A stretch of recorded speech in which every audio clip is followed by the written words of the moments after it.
Hello YouTubers and Doctor Who fans, and once again welcome to another Doctor Who action figure review. In store for you today is a review of possibly the greatest Doctor Who action figure set we have had so far, which is the 11 Doctors set, which comprises of the first 11 Doctors. Now, this set was released late on in 2010.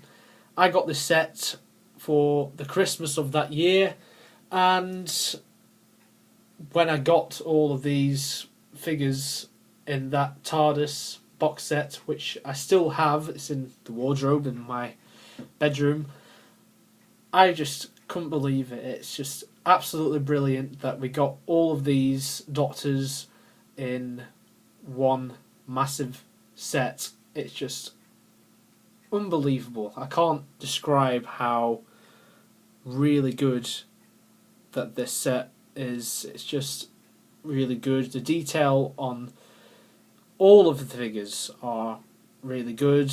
Okay, albeit there's a few little retools here and there, and there's also a few repaints, and you've just got a general re-release of one or two figures in this set. But overall, for I think it was £50 when I got this set, it was an absolute bargain, considering today a figure, a 5-inch figure, costs, well, I can't remember the last time I went in the store and actually got a figure, but I think it costs around a tenner. Whereas I think now with this 3.75 figures, they're about £6 or £7, so a bit like the 5-inch figures when they started coming into the stores. So this set was a first of a few things, a first of a few variants, obviously, such as the 4th Doctor from the Seeds of Doom, and it was also a first release of an 8th Doctor action figure. The 8th Doctor, of course, played by Paul McGann in the Doctor Who TV movie back in 1996. So first of all, let's start off with the first Doctor action figure, as played by William Hartnell. Now, the first Doctor is the same as the San Diego Comic-Con exclusive. I didn't manage to get that figure, so if you're wondering like why I haven't reviewed that, that's why. But I think the detail on this particular figure is astounding. The likeness to Hartnell is just wow. It looks just like him. A lot of people complained, saying, "Oh, he looks too young in figure form." Yeah, I can see he might be a bit too young, but I think in terms of sculpting for the head, I think it's probably a improvement on the original San Diego Comic-Con exclusive. But of course, for those of you eagle-eyed Doctor Who fans, you'll know full well that this variant of the first Doctor appeared in the 3 Doctors in 1972 and 1973, which celebrated the show's 10th anniversary. And here we are, 40 years later, celebrating 50 years. I think the trousers are...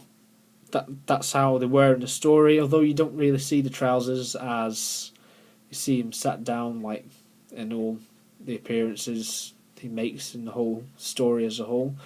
But I think it's really good figure. The coat is painted black, really nice detail. Got the buttons here, and got all the creases all over. Likewise on the back, you've got the buttons on his back there, really nice. And his trousers are painted grey. The original version, I think, had checkered trousers, like as he appeared in his own era. And the hair is all white, long, which is correct because obviously that's how the first Doctor looked. And his shoes are black with a few creases around here.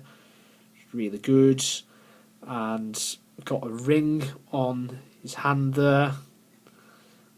And of course that's his walking stick. It's removable, so it is an accessory. Sorry, I got my hand in the way there. I'll just take it out. It's just made out of plastic, so it bends.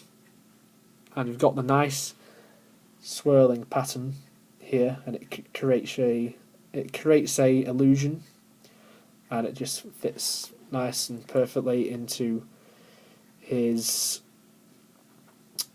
right hand, our left in our perspective, and his shirt is all checkered, a bit like how his trousers were in his original run as a Doctor from 63 to 66, and we've got his cravat, and got this here as well, the buttons. It's really nicely detailed, and yeah, the face, it does look a bit young in some angles, but at other angles it looks just like William Hartnell. If William Hartnell was alive now and saw this figure, I think he would be pretty pleased about it. And I think like the red around the eyes, I think it's really good. I think it makes him look a bit more older, if you know what I mean.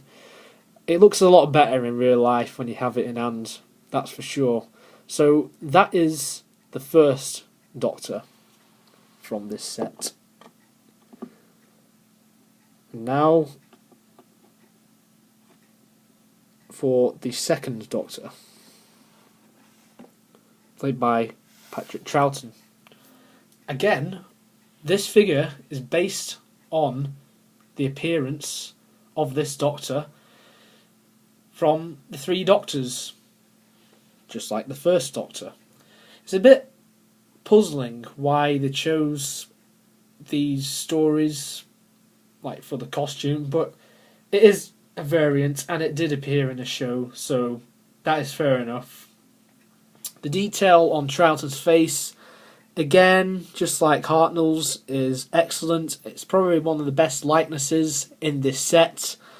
Again, if Troughton was alive and he saw this, I think he would be pretty pleased with this figure as well. The hair is absolutely magnificent. You've got the fringe going over his head, very nice.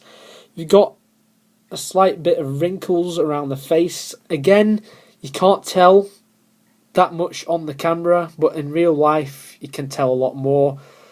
And I think it looks really good, especially as Troughton looked a little bit older in the Three Doctors, as it's like a few years after he left the show when he was the incumbent Doctor before John Pertwee took over. And his hair parts here, really good, and his bow tie isn't on straight, a bit like how Matt Smith's is in the most recent series of Doctor Who, and of course the Day of the Doctor, the upcoming 50th anniversary. His shirt and collar here is painted in a nice blue, very, very good. It looks a lot lighter on camera, but it's a little bit darker in real life. And you've got the white buttons here, and there's like a few creases. You can't remove the jacket, likewise you can't remove the jacket on Hartnell either, so don't try doing that. And you've got his little handkerchief here, which has got a nice pattern of red and a creamy colour.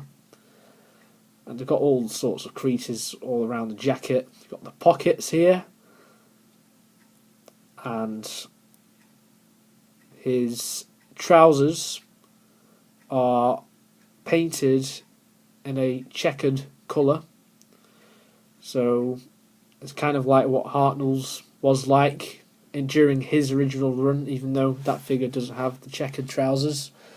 And that's pretty much it. And his feet are painted black. And again, absolutely brilliant figure. Can't fault it at all. He also comes with an accessory, and this time it is his flute or recorder. What he used in numerous stories. He used it in the Three Doctors, so it was very appropriate that they brought this in with the set, and I think it's very nice. Got all the different patterns, blue, and again it creates the little swirling effect, a bit like the walking stick, and the tip of it is painted white, and these bits are painted green with a little bit of silver as well, and I think it's very great. It's really great that we got this with this figure as well.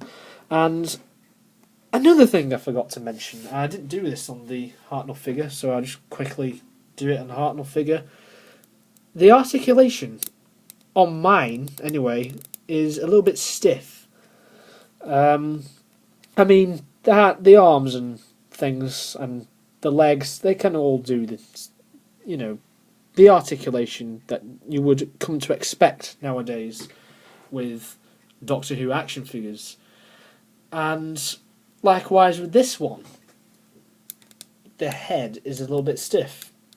I don't know why, but that's the articulation. The arms, again, they can do this, the usual articulation, as do the wrists, but again the wrists are really stiff as well. So basically the organic, well, I know it's not organic, but basically the organic parts of the figure, if you know what I'm talking about, are a little bit stiff, which is a little bit odd, so don't try moving it about too much, otherwise you might break it.